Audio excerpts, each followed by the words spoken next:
اگر قرآن حدیث کی معلومات ہو تو جانے والا جنتی ہے یا جہنمی ہے آپ دیکھ کر ہی پتہ کر لیں. اگر مرتے وقت ایسی آواز نکلے حلق سے جیسے جانور ذبح کرتے ہوئے نہیں، وہ بچڑا گڑ گڑ گڑ کی جو آواز نکالتا ہے بھیانک سی آواز، اگر ایسی آواز نکل رہی ہے تو علامت اچھی نہیں ہے. یعنی معاذ اللہ یہ نہیں کہتا کہ وہ جہنمی ہے، لیکن یہ کہتا ہوں احتیاط سے، علامت اچھی نہیں ہے. اس کے لیے کثرت سے مغفرت کی دعا کرنا چاہیے. 3 علامتیں بڑی اچھی ہیں. نمبر 1، موت کے وقت کسی کی پیشانی پر پسینہ آ جائے، یہ جنتی ہونے کی نشانی. اسی طریقے سے ناک کے نتھے پھول جائیں،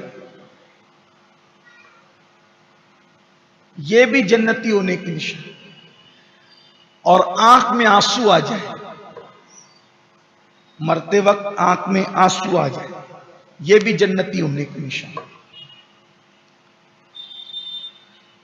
اور اگر زبان پہ کلمہ جاری ہو جائے، سبحان اللہ کیا کہنے. پھر اللہ کے رسول علیہ السلام فرماتے ہیں جس کی زندگی کا پہلا کلام کلمہ ہو اور جس کی زندگی کا آخری کلام بھی کلمہ طیبہ ہو، اگر اس نے 1000 سال تک بھی زندگی گزار کر گناہ کیا تو قیامت کے دن اس سے کچھ نہیں پوچھا جائے گا، اس کی بخشش کر دی جائے گی. زبان پہ کلمہ جاری.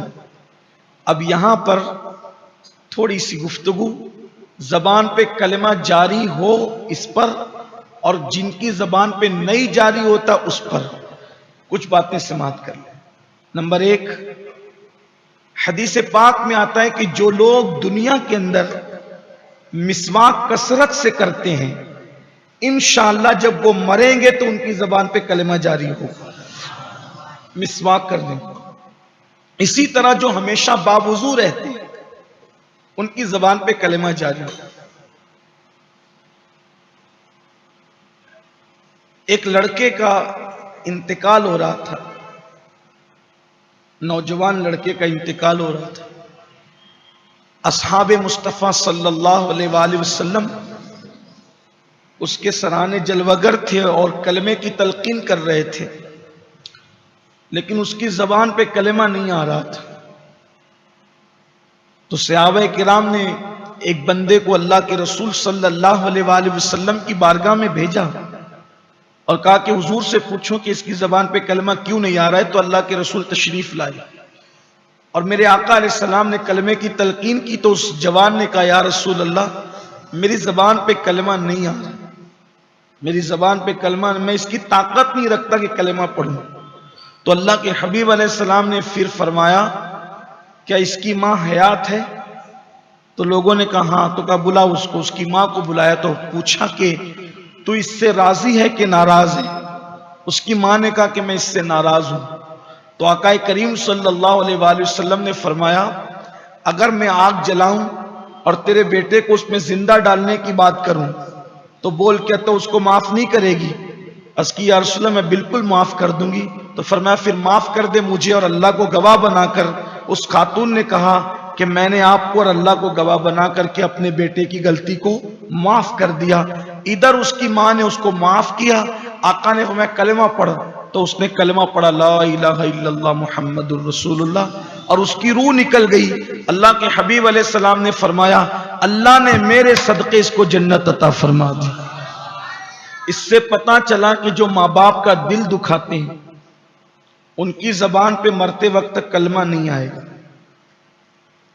وہ کلمہ پڑھنے کی قدرت نہیں رکھیں گے، طاقت نہیں رکھیں گے.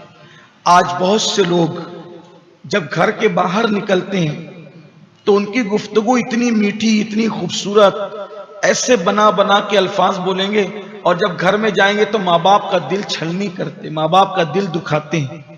یاد رکھیے جس سے ماں باپ ناراض ہیں کلمہ تو اپنی جگہ. بہت سارے لوگ ایسے ہیں کہ جو مسلمان مرتے ہیں لیکن کلمہ نہیں آتا، ان کی زبان پہ نہیں آتا، پھر بھی مسلمان مرتے ہیں. لیکن جو ماں باپ کو ستاتے ہیں ڈر ہے کہ وہ مریں گے تو کافر ہو کے مریں گے، اس لیے ماں باپ کا دل نہ دکھاؤ. نمبر 2، یہ بھی سن لیں کہ جو لوگ غسل جنابت میں ٹال مٹول کرتے ہیں، دیر سے کرتے ہیں غسل جنابت، ڈر ہے کہ جب وہ مریں گے تو کافر ہو کے مریں گے۔ اسی طرح سے جو لوگ اذان کی آواز سن کر کے دنیا کی باتیں کرتے ہیں، بک بک کرتے ہیں، چپ نہیں ہوتے اذان کی آواز سن کر، اس کا جواب نہیں دیتے، بے توجہی کرتے ہیں، حدیث پاک میں آتا ہے کہ ڈر ہے کہ مریں گے تو کافر ہو کر مریں گے۔ اس لیے اذان کی آواز سنو، پہلی مرتبہ جو اذان کی آواز کان میں آئے چپ ہو جاؤ، خاموش ہو جاؤ، کتنی بھی اہم بات چل رہی ہو چھوڑ دو وہیں پر، اس کا پہلے جواب دے دو۔ اذان 2 سے 3 منٹ کے اندر ہو جاتی ہے، اگر 2-3 منٹ کوئی بات ہم روک لیتے ہیں، رک جاتے ہیں، تو آخر کون سا ہمارا نقصان ہوتا ہے؟ اذان کی ناقدری مت کیجئے۔ اذان کا جواب دینا تاکیدی سنتوں میں سے ایک سنت ہے، بعض فقہا نے تو اس کو واجب تک قرار دیا ہے، لیکن میں دیکھ رہا ہوں کہ دنیا دار تو دنیا دار، مجرم لوگ تو مجرم لوگ، دیندار طبقے کو بھی دیکھتا ہوں کہ مسجد میں بیٹھ کر اذان سنتے ہیں، لیکن ان کی زبان بک بک کر رہی ہوتی ہے، اس کا جواب نہیں دیتے۔